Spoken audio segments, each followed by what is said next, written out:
Hi, എല്ലാവർക്കും നമസ്കാരം. ഇന്ന് ഞാൻ കപ്പ കൊണ്ട് ഇതുപോലെ ഒരു കിടിലൻ പലഹാരമാണ് ഉണ്ടാക്കുന്നത്.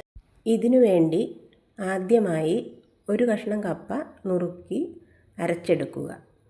അതിലേക്ക് 1/4 കപ്പ് അളവിൽ അരിപ്പൊടിയും 2 ടേബിൾ സ്പൂൺ റവയും പാകത്തിന് ശർക്കരപ്പാനിയും ചേർത്ത് ഇളക്കി യോജിപ്പിക്കുക.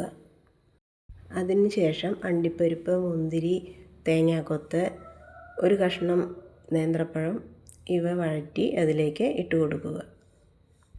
ഒരു നുള്ള് ഏലക്കാപ്പൊടിയും ചേർത്ത് കൊടുക്കുക.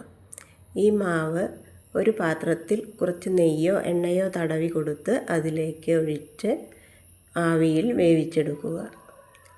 15 മിനിറ്റ് മതി ഇത് റെഡിയാവാൻ. ഇതൊരു സൂപ്പർ ടേസ്റ്റാണ് കേട്ടോ.